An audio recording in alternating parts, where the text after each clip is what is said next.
1985년 구미 유학생 간첩단 사건에 연루돼 14년간 옥살이를 했던 최연소 비전향 장기수 출신 강용주 씨에 대한 보안관찰법 위반 재판에서 1심 법원이 무죄를 선고했습니다.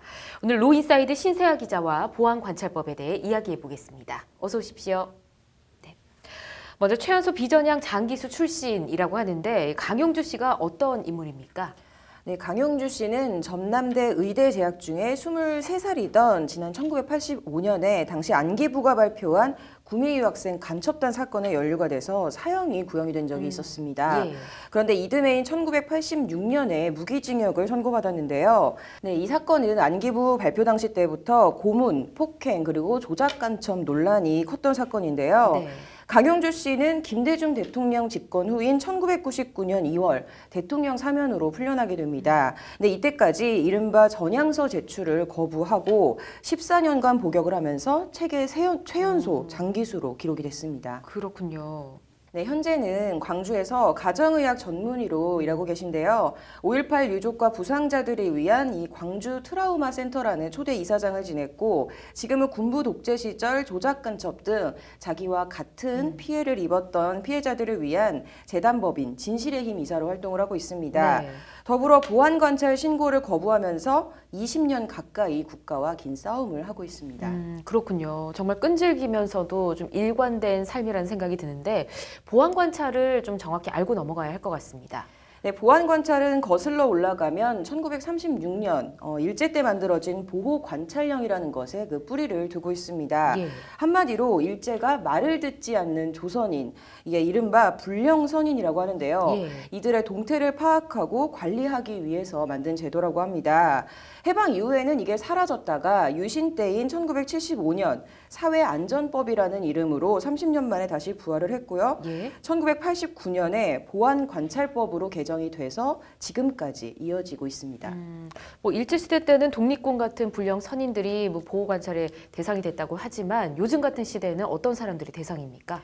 네, 보안관찰법에는 국가보안법이나 내란 음모 혐의로 3년 이상의 형을 선고받은 사람은 보안관찰 처분 대상으로 삼는다. 이렇게 돼 있습니다. 그렇군요. 무엇 때문에 이렇게 보안 관찰을 한다는 것이죠? 네, 이것도 보안관찰법에 나와 있는데요. 예. 특정 범죄를 범한 자에 대하여 재범의 위험성을 예방하고 국가의 안전과 사회의 안녕을 유지함을 목적으로 한다. 이렇게 돼 있습니다.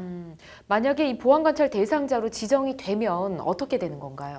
네, 보안관찰 대상자로 지정이 되면 3개월마다 자기의 주요 활동 내역을 관할 경찰서에 신고를 해야 되는데요. 예. 예를 들어 이사나 해외여행 그리고 심지어 국내에서도 10일 이상 여행을 가려면 관할 경찰서에다 미리 신고를 해야 합니다. 한마디로 누구를 만나서 무엇을 했는지 그리고 또 무엇을 할 예정인지를 국가에 다 신고를 해야 된다고 보면 되는데요. 그렇군요.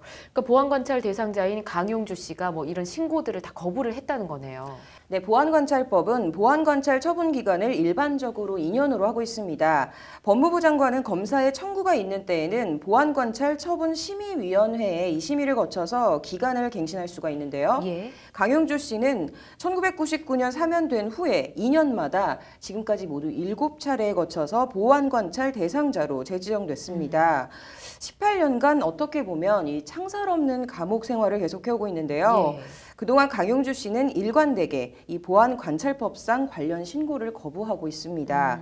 사상과 양심 그리고 거주 이전의 자유 등 예. 헌법상 권리를 침해한다는 게 강용주 씨의 주장입니다. 예. 그리고 이번에 처음으로 보안관찰법 위반 혐의 재판에서 승소를 거둔 겁니다. 그렇군요. 재판부 판단이 궁금해지는데요. 네, 검찰은 강 씨에 대해서 징역 1년을 구형을 했고 그저께 1심 판단이 나왔는데요. 서울중앙지법 형사 4단독 조광국 판사는 강 씨가 국가보안법을 위반해 다시 범죄를 저지를 위험성이 적은데도 보안관찰 기간을 갱신한 것은 위법하다며 강 씨가 신고 의무를 이행하지 않은 것을 처벌할 수 없다고 판시했습니다. 예. 강 씨의 거주 형태나 직업, 활동 등을 볼 때 안정적인 사회 구성원으로 활동하는 것으로 보인다는 것이 재판부 설명입니다.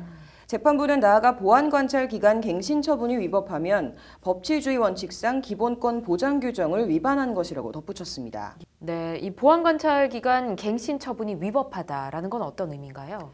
네, 가장 마지막이었던 지난 2015년 8월에 내려진 강 씨에 대한 법무부 7차 보안관찰 처분 결정의 주요 사유를 보면 예. 국가보안법 위반 전력자와 자주 접촉을 한다는 건데요. 조작 간첩 사건 피해자들의 치유를 돕는 활동이 국가보안법 위반 전력자와 자주 접촉한 걸로 돼서 보안관찰 갱신 사유가 된 겁니다. 이 점을 두고 재판부가 보안관찰 갱신 처분이 위법하다고 판단한 것인데요. 강용주 씨에 대한 이 8차 보안관찰 갱신 여부가 임박을 네. 했는데 이번에는 법무부가 어떤 결정을 내릴지가 굉장히 눈길을 끌고 있습니다. 네, 앞서 법무부와 민변 변호사들에 대한 황당한 징계 철회 소식이 전해졌었는데 정말 공무원들 일하는 방식 가끔 가다 보면 황당할 때가 좀 있는 것 같습니다. 오늘 내용 잘 들었습니다.